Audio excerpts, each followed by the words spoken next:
독일 나치 정권에 항거하였던 본회퍼 목사님은 기도를 정의하기를 세상에서 역사하시는 하나님과의 파트너십으로 정의했습니다. 이러한 정의는 기도가 단지 우리의 필요를 하나님께 아뢰는 것 그 이상의 의미가 있다는 것을 알려줍니다. 하나님께서는 우리의 기도와 함께 일하시기를 원하신다는 것입니다. 세상을 역사하시는 하나님께서 우리의 기도를 통해서 세상을 바꾸신다는 것입니다. 얼마나 놀라운 기도의 의미입니까?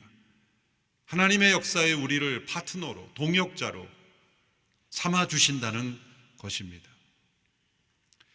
그렇다면 하나님께서 우리의 기도를 통해 일하신다면 그 일하심의 속도가 더디어지지 않을까요? 그럴 수 있습니다. 하나님 홀로 역사하실 수 있는 하나님께서 우리의 기도와 함께 일하신다면 그 일하심의 속도가 더디어질 수 있습니다. 그렇지만 막 걷기 시작한 어린 자녀와 함께 걷는 부모의 마음을 생각해 보십시오. 막 걷기 시작한 자녀의 손을 잡고 걷는 부모는 자신의 보폭의 속도를 늦추어야 합니다. 자녀의 눈높이로, 자녀의 속도에 맞추어 걸어야 합니다.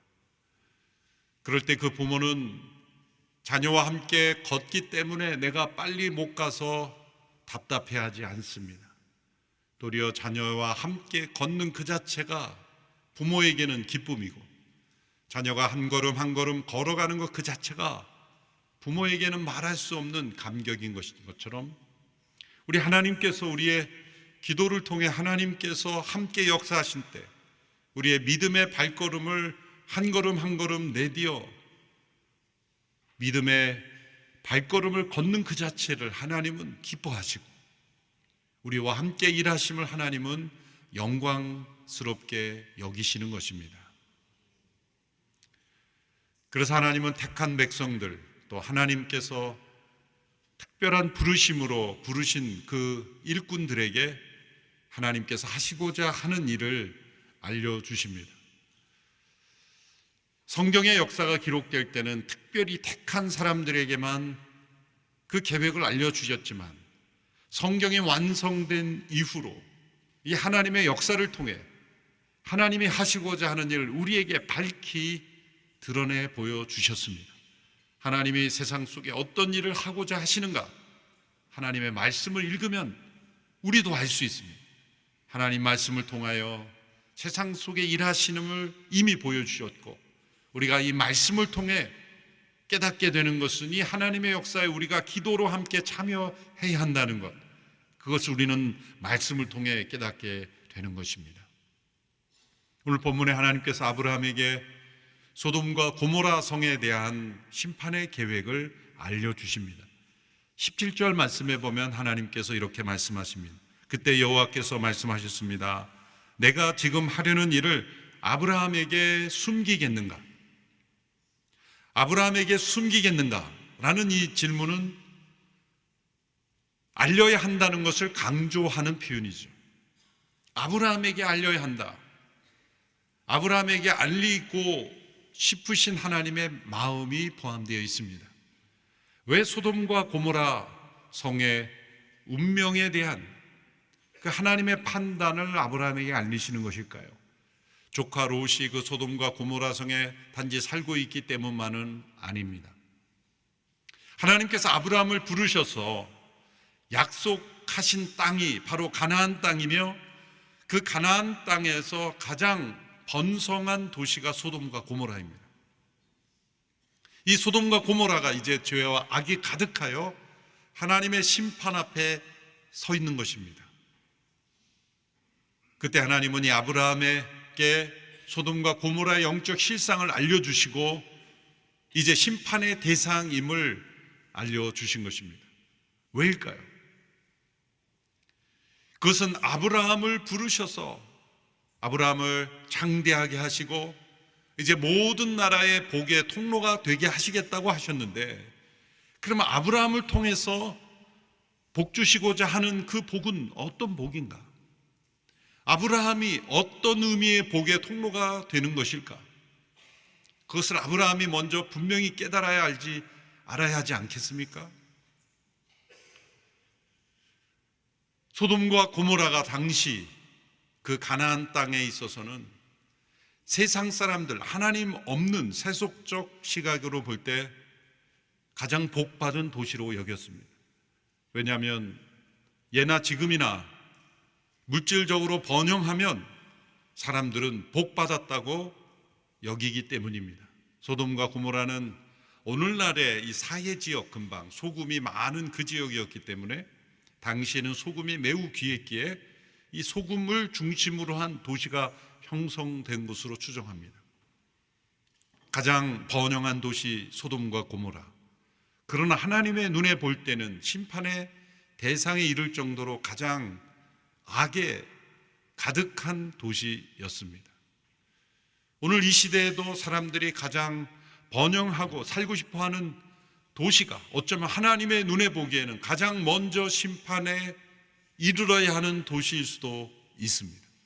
세상 사람들이 복받았다고 하는 그러한 도시가 하나님의 눈에 보기에는 가장 악에 가득한 도시일 수도 있는 것입니다. 그런 의미에서 하나님 없는 사람들이 부러워하는 그러한 물질적 번영만의 복은 분명히 아닌 것입니다.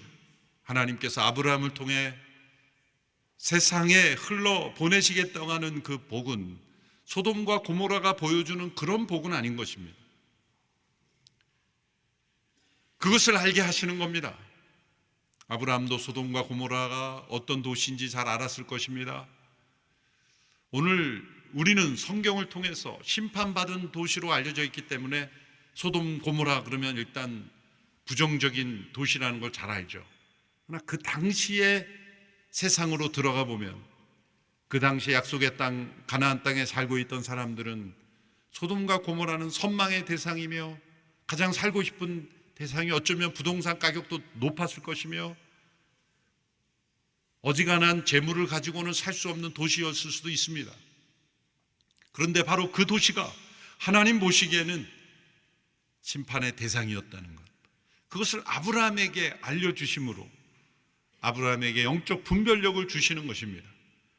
또한 아브라함의 복의 통로가 되게 위해서는 하나님이 세상을 어떻게 보시는지 하나님의 관점으로 세상을 볼 수 있어야 하기 때문에 하나님께서 소돔과 고모라에 대한 심판의 계획을 알려주시는 것입니다. 아브라함을 부르셔서 복 주시겠다고 하는 것은 단지 세상 사람들이 부러워하는 그런 번영의 복이 아니기 때문입니다. 오늘 본문 19절을 보면 아브라함을 택하신 이유를 이렇게 설명하고 있습니다. 함께 읽어보겠습니다. 시작. 내가 아브라함을 선택한 것은 아브라함이 그의 자녀와 그의 집안 자손들에게 명해 여호와의 길을 지켜 의와 공의를 실천하게 하기 위한 것이다. 그리하여 나 여호와가 아브라함에게 말한 것을 그를 위해 다 이루고자 하는 것이다.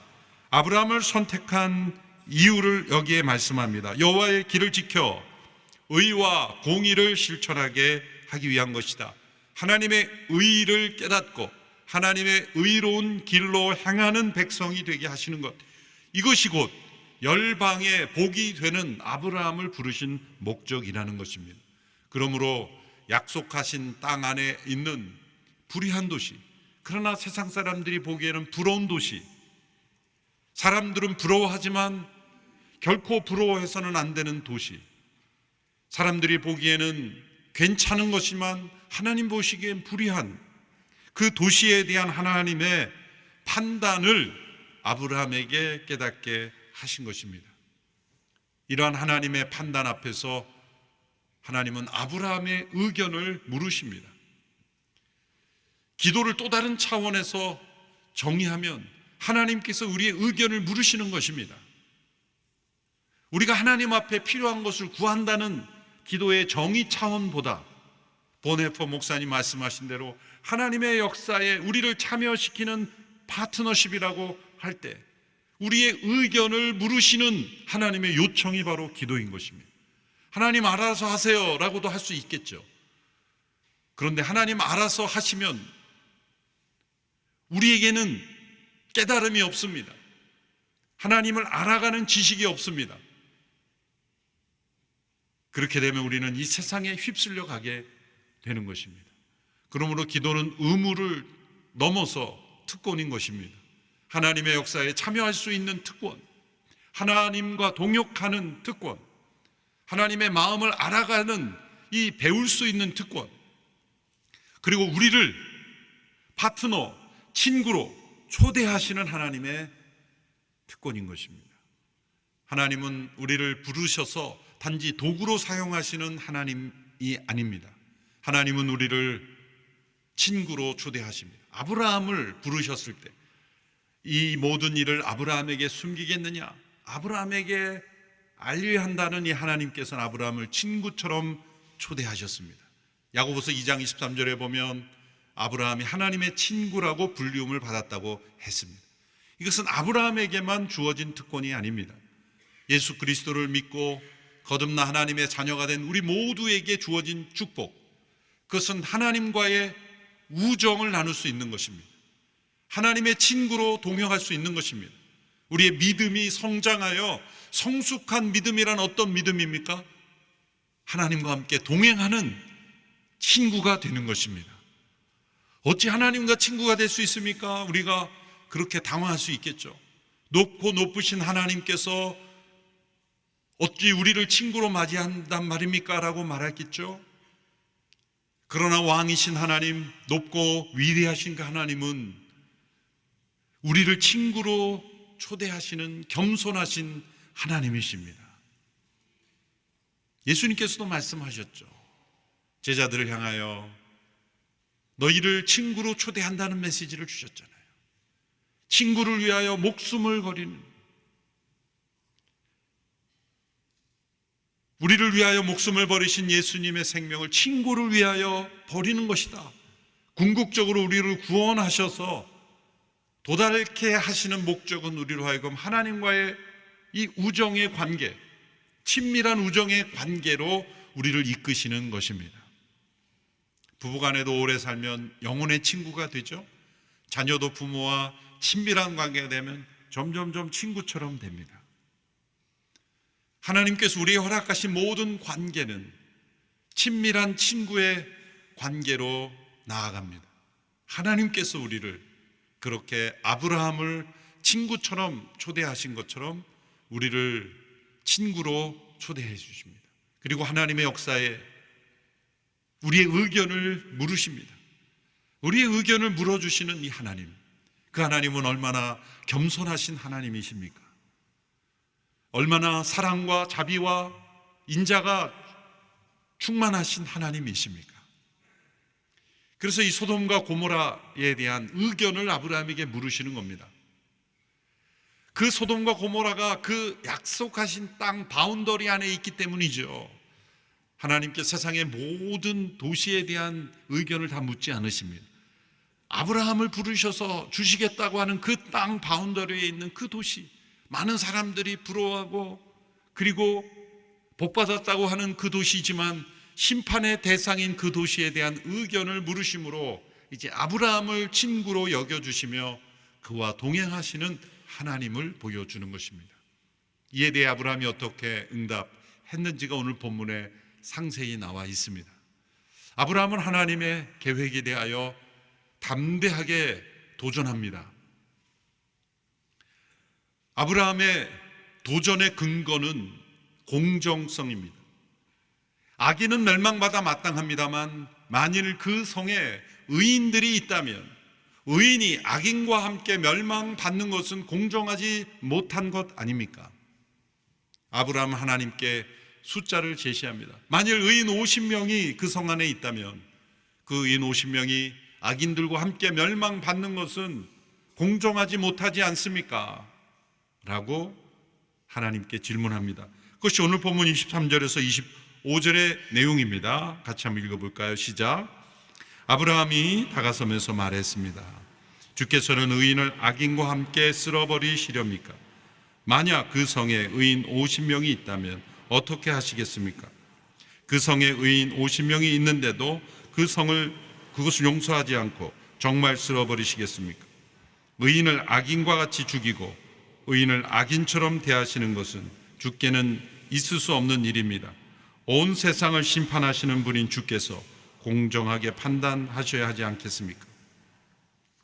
의인 50명이 있다면 그 성을 용서하시는 것이 좋지 않겠습니까? 라는 아브라함의 요청에 하나님은 즉시로 응답하셨습니다. 내가 소돔성에서 의인 50명을 찾으면 그들을 위해 그 온 땅을 용서할 것이다. 아브라함이 50명을 말했지만 자신이 없어졌습니다. 그래서 다시 하나님께 다섯을 감한 45명의 숫자를 제시합니다. 45명뿐이라도 멸망하시겠습니까? 하나님은 즉시로 응답하셨습니다. 거기에서 45명을 찾으면 내가 멸망시키지 않겠다. 아브라함은 또다시 자신감이 없어집니다. 거기서 다섯을 다시 감한 40명을 제시합니다. 하나님은 즉시 또 응답하십니다. 40명을 위해서 내가 그렇게 하겠다. 아브라함은 또다시 자신감이 없어 10명을 감하고 또 10명을 감하고 또 10명을 감아요. 이제 마지막 10명으로 내려가죠. 제가 마지막으로 한 번만 더 말씀드립니다. 만약 거기에서 10명만 찾으면 어떻게 하시겠습니까? 하나님이 어떻게 말씀하셨습니까? 동일하게 내가 그 10명을 위해서 멸망시키지 않겠다. 아브라함 처음에 50명을 제시할 땐 자신만만하게 당연히 50명을 있을 거라고 생각했지만 그는 자신감이 없어져 점점 숫자를 줄여가죠. 45명, 40명, 30명, 20명, 10명. 그때마다 아브라함은 하나님이 혹 노하실까 봐 주여 노하여 하지 마십시오. 제가 감히 주께 말씀드립니다. 저는 먼지와 재 같은 존재에 불과합니다. 자신을 한없이 낮추면서 하나님 앞에 겸손한 태도로 하나님 진노하지 마십시오. 혹 진노하실 수도 있다고 생각하면서 계속 숫자를 낮춰 10명에서 멈춰 서게 됩니다.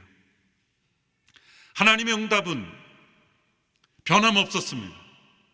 숫자가 낮아진다고 해서 하나님은 진노하지 않고 조금도 변함없이 그대로 몇 명을 찾으면 내가 그렇게 하겠다.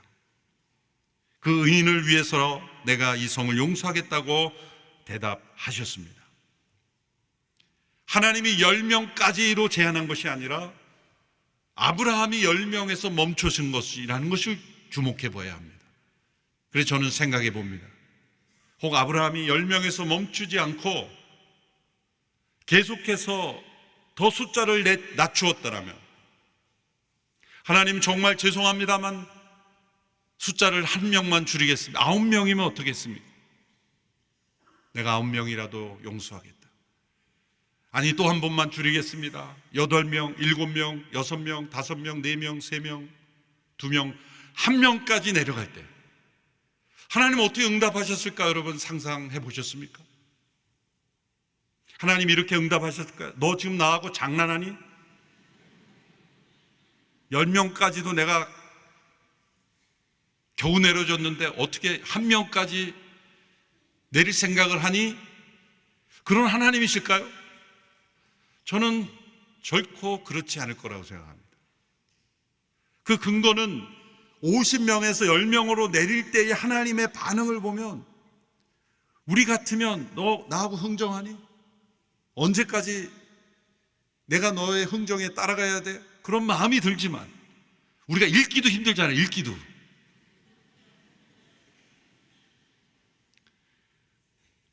우리가 당사자가 아니라 읽기도 힘든데 하나님은 조금도 변함없이 내가 그렇게 하겠다. 숫자를 아무리 줄여도 10명까지 줄여 내려가는 과정 가운데 하나님은 조금도 달라진 게 없어요. 멘트가. 내가 30명을 위해서 그렇게 하겠다. 또 내렸을 때도 10명을 그렇게 하겠다 하시 하나님이 갑자기 9명 내려가면 야, 한 자릿수는 너무하지 않니? 그렇게 하나님이 갑자기 바뀌시는 하나님이라면 이미 바뀌었어야 되죠.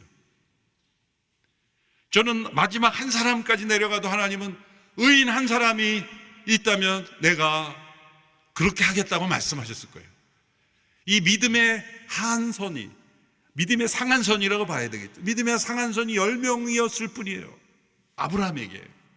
하나님은 제한하신 적이 없어요. 아브라함이 죄송하기도 하고 또 한편으로 10명이 없을까? 그런 생각을 하기도 했겠죠. 그러나 의인 10명이 없어서 결국 그 성은 망했습니다. 그럼 하나님은 이미 아시고 계셨잖아요. 그럼 아브라함이 50명부터 내려갈 때, 야, 해봐야 소용없어. 10명도 없어. 이렇게 말씀하시면 될 거를 굳이 그렇게 따라가신 이유가 뭐 있을까요? 이 과정이 중요한 거예요. 하나님이 이 과정을 통해 무엇인가 아브라함의 기도를 통해 알려주기를 원하신 거예요. 이 비슷한 상황이 마태복음에 보면 수로보니게 가나안 여인이 나의 귀신 들린 딸을 고쳐주십시오라고 그렇게 예수님께 간청해서 예수님이 침묵하셨어요. 이 침묵은 때로는 거절이죠. 여인이 더 간절히 요청하니까 나는 이스라엘 잃어버린 양 외에는 보냄을 받지 않았다고 말씀하시죠. 이거 거절이죠. 예수님 인종을 차별하신 겁니까? 아니죠. 복음 전파의 우선순위를 말씀하신 것뿐이에요. 먼저는 유대인이요 그 다음에 이방인들에게 전하는 그 순서를 말씀하시고, 세 번째로 여인이 앞에 나와서 간절히 예수님께 구하자. 이 여인은 계속해서 예수님께로부터 거절을 당했어요. 나는 이스라엘의 잃어버린 양에는 보냄을 받지 않았다. 어떤 여인이 예수님께 구합니다. 주인의 상에서 떨어지는 개들도 부스러기를 먹습니다. 이렇게 구하죠. 그때 예수님이 여인의 간청을 들어주십니다. 들어주실 거면 빨리 들어주시지. 왜 이 과정을 거치게 하십니까? 하나님께서 이렇게 기도의 대화를 통해 지연하시거나 아니면 이 기도를 드러내시는 까닭은 의미가 있는 것이죠.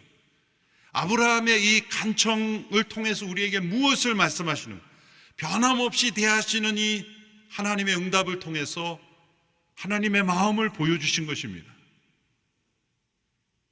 왜 제가 한 명까지 내려갔어도 하나님은 들어주시리라고 확신합니까? 세 가지 이유가 있습니다. 첫째로 아브라함의 기도회 속에는 하나님의 마음을 구하며 알고자 하는 태도가 있었기 때문이죠.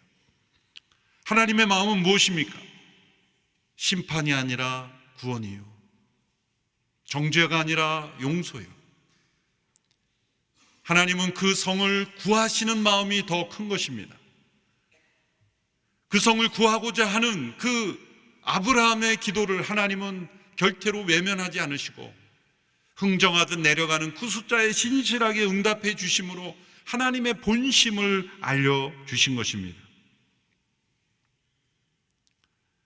또한 두 번째로 아브라함의 기도 속에는 하나님께 세상을 구원하시는 원리가 담겨 있기 때문에 하나님은 기뻐하시며 응답하신 것입니다. 그것은 무엇입니까? 의인으로 인해서 악인이 구원받을 수 있다는 겁니다. 아브라함이 하나님께 간청할 때 중요한 근거가 뭡니까? 만일 의인이 있다면 그 의인이 악인과 함께 멸망당하는 것은 합당하지 않지 않습니까? 그러므로 그 의인을 봐서라도 악인을 용서할 수 있지 않습니까? 그 모든 원리에 하나님이 예스라고 응답하신 거예요. 이게 중요한 원리가 포함되어 있습니다. 이 아브라함의 간청을 논리적으로 풀어보면 이렇게 네 단계가 됩니다. 첫 번째, 의인은 죄가 없기 때문에 멸망당해서는 안 되죠. 당연한 논리죠. 두 번째, 그 의인이 악인과 함께 멸망당해서도 안 되죠. 세 번째, 악인은 멸망당해야 마땅하는데 그러지 않을 수 있는데 그것은 의인이 함께 있다면 의인 때문에 멸망당하지 않을 수 있다는 거예요. 이 원리가 왜 중요합니까? 하나님이 의인 때문에 악인을 구원하신다는 중요한 원리가 바로 십자가에서 나타났기 때문이죠. 의인을 통해서 악인들을 구원하신다는 원리가 하나님의 구원의 원리인 것이 십자가에서 나타났기 때문입니다. 소돔과 고모라에서 단 한 사람만 의인이 있어도 그 성은 멸망되지 않았을 거예요. 그런데 문제는 의인이 없었습니다. 그런데 소돔과 고모라 성만일까요? 이 세상도 의인이 없습니다. 로마서 말씀에 의인은 없나니 하나도 없다고 말씀하셨습니다. 그런데 그 의인을 하나님께서 보내셨습니다. 하나님의 아들 예수 그리스도, 성육신하신 그분은 의인이십니다. 악인들과 함께 멸망돼서는 안 되는 의인이십니다. 그리고 그 의인과 함께 하면 악인이지만 멸망당하지 않을 수 있는 길이 열리는 것입니다. 하나님이 그 의인을 통해서 악인을 구원하시는 구원의 길을 준비하셨기 때문입니다. 그 의인이신 예수 그리스도께서 죄악된 우리들, 심판받아 마땅할 우리들을 대신하여 그 십자가의 형벌로 하나님의 모든 심판의 진노를 담당하셨기에 그를 믿는 모든 자들에게 하나님이 심판이 다 집행된 것으로 간주하시고 우리를 용서하기로 작정하셨기 때문에 우리는 의인 예수 그리스도 그분으로 인하여 우리는 심판에 이르지 아니하게 된다는 거예요. 이게 아브라함의 기도에 나타난 하나님의 구원 원리입니다. 이 세상은 모두 심판의 대상입니다. 예수님 믿는 사람은 하나님이 이뻐하시기 때문에 구원하시고, 안 믿으면 미우니까 심판하신다는 게 아니라 바벨의 탑을 쌓는 인류 이후로 하나님이 인류를 흩으셨지만 아브라함을 택하셔서 예수 그리스도를 보내시는 구원의 역사 외에 인류는 바벨 탑을 계속 쌓고 있는 것입니다. 지금도 하나님 없는 탑을 쌓고 있는 겁니다. 왜 그렇게 인간은 높이 높이 올라가기를 원하죠? 이상하지 않아요? 왜 사람들은 그렇게 고층 건물을 좋아할까요? 어느 나라에 더 높은 건물이 있다는 걸 왜 자랑할까요? 그게 기술의 발전력을 보여주고 국력을 보여주는 것은 의미가 있습니다만은 그렇게 높이 올라가서 뭐 하겠다는 거죠? 어쩌면 사람들의 심리에 있는 끊임없이 높아지려는 그 본능이 아닐까요? 하나님 없이도 우리가 저 하늘에 도달할 수 있다는 그러한 본능이 아닐까요? 끊임없이 우주 개발을 하지만 그것이 정말 인류를, 우리가 더 하나 되어 서로를 섬기겠다는 것이 아니라 누가 더 우주의 정복자가 되느냐의 싸움이라면 또 다른 바벨탑을 쌓고 있는 것입니다. 하나님 말씀하십니다. 우리가 우주의 정복자가 될 수 있는 것은 하나님의 대리자로서 가능한 것이다. 하나님 없는 세상의 통치자로서는 그 능력을 잃어버리는 것이다. 도리어 이 세상의 타락한 질서에 우리가 무너져 버릴 수 있는 것입니다. 세상은 멸망받아 마땅한 성입니다. 장망성이라 그러죠. 장차 망할 성입니다. 멸망을 향하고 있는 도성입니다. 소돔과 고모라입니다. 그런데 이 세상이 구원받을 수 있는 길이 있습니다. 바로 의인 한 분. 하나님은 아브라함의 기도에 그렇게 응답하실 겁니다. 의인 한 사람이 있다면 그를 통해 내가 세상을 구원할 것이다. 하나님은 아브라함은 기도하지 못했던 그 구원의 원리를 하나님이 직접 행하셨어요. 하나님의 아들 독생자 예수 그리스도를 세상에 보내셔서 그로 말미암아 우리 모두가 구원받는 길을 열어주신 것입니다. 그리고 우리에게는 아브라함과 같은 기도를 요구하시는 거예요. 그것은 의인 한 분을 통해 세상이 구원받을 수 있는 길이 열렸고 심판에 이르지 않을 수 있는 길이 열렸으니 그 구원의 길을 알리는 중보자로 우리가 아브라함의 복을 나누는 통로가 되기를 원하시는 것입니다. 그래서 세 번째는 아브라함의 이 기도에 언약의 중보자로서 생명을 살리는 기도가 담겨 있기 때문입니다. 하나님이 어떤 분인지가 나타났습니다. 하나님은 심판을 기뻐하는 분이 아니라 구원을 기뻐하는 분이라는 것이 나타났습니다. 하나님의 구원 원리가 나타났습니다. 세상에 의인이 있다면 그 의인을 통해서 악인을 구원하실 수 있다. 그 의인은 악인을 대신하여 십자가에 못 박히신 예수 그리스도 단 한 분뿐이며 아담 안에서 모든 사람이 심판에 이른 것처럼 그리스도 안에서 모든 사람이 구원을 얻을 것을 말씀합니다. 로마서 5장 18절의 말씀입니다. 우리 같이 함께 읽어볼까요? 시작.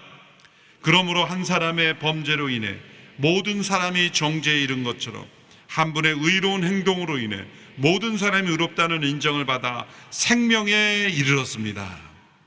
한 분 예수 그리스도의 온전한 순종으로 인해 심판에 처한 모든 사람들이 생명을 얻게 되었다는 겁니다. 우리가 바로 그 생명을 얻은 사람들입니다. 그렇다면 우리도 아브라함의 기도를 드려야 한다는 거죠.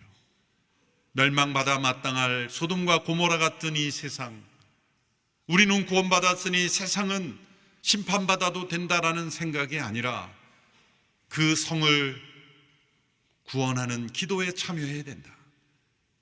아브라함이 기도할 때는 소돔과 고모라의 의인이 없었지만 이제 우리에게는 의로우신 분 한 분이 계시니 하나님께 이렇게 기도할 수 있는 겁니다. 하나님, 의인 한 분 예수 그리스도로 인하여 이 땅을 고쳐 주십시오. 우리 가족을 고쳐 주십시오. 이 나라 민족을 살려 주십시오. 의로우신 예수 그리스도 한 분을 붙잡고 우리는 온 세상을 구원해 달라고 하나님께 아브라함처럼 매달릴 수 있는 거예요. 그래서 우리는 아브라함보다 훨씬 더 축복받은 거. 왜? 우리는 50명부터 내려갈 필요가 없어요. 바로 한 분으로 끝나는 거예요. 한 분으로 붙잡고 끝나는 거예요. 왜? 아브라함은 의인이 있는지 없는지 몰랐지만 우리는 세상에 의인은 없으니 오직 한 분밖에 없는 것을 알았기에 우리의 모든 중보의 기도는 예수 그리스도의 의로우심을 붙잡는 기도만이 하나님이 연락하시는 거예요. 하나님의 구원 원리가 바로 그것이기 때문에 의인 한 분 예수 그리스도를 통하여 하나님이 세상을 구원하신다는 거예요. 우리가 사랑하고 잘 아는 사람의 구원을 기도하는 것은 쉬운 일입니다. 그러나 소돔과 고모라처럼 멸망받아 마땅할 영혼이라고 여기는 영혼들, 악한 영혼들, 하나님의 심판이, 우리가 그런 사람들 있잖아요. 왜 하나님 저 사람 빨리 심판 안 하시고 내버려 두시나? 바로 그러한 사람들의 구원을 위해서 기도하는 것은 쉬운 일이 아니에요. 그러나 예수님은 그러한 기도를 올리셨죠. 자신을 못 박는 이들을 향하여 아버지여 저들의 죄를 용서하소서. 저들은 자기의 하는 일을 알지 못합니다. 기도하였던 그 예수님의 중보는 오늘도 역사하고 있습니다. 그래서 도저히 예수님 믿지 않을 것 같은 사람도 믿고 하나님 앞에 돌아오게 되는 것입니다. 소돔과 고모라 같은 도시가 구원의 역사가 되는 것입니다. 선교사님들이 이 땅에 왔을 때 이 나라 민족은 구습과 악습과 질병과 수많은 그러한 고정관념에 희망이 없어 보이는 땅이었어요. 그러나 복음의 역사가 이 땅에 임했을 때 의로우신 한 분 예수 그리스도의 중보를 믿고 아브라함처럼 기도하는 믿음의 사람들의 기도를 통해 이 나라 민족의 구원의 서광이 비춰온 것입니다. 오늘 이 시대 소돔과 고모라처럼 변해가는 이 세상, 우리가 아브라함처럼 믿음으로 의로우신 한 분 예수 그리스도를 의지하고 하나님 예수님 때문에 이 땅을 고쳐 주십시오, 하나님 예수님을 통해서 이 땅을 구원해 주시라고 하는 그 기도를 하나님은 반드시 들어주시리라고 믿습니다. 이러한 아브라함의 기도를 본받아 언약의 중보자가 되는 우리 모두가 되기를 축원합니다. 기도하겠습니다.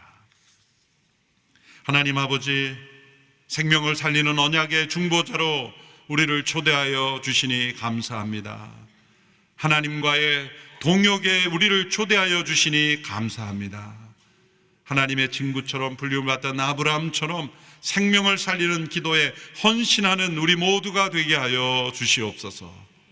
예수님의 이름으로 기도합나이다. 아멘.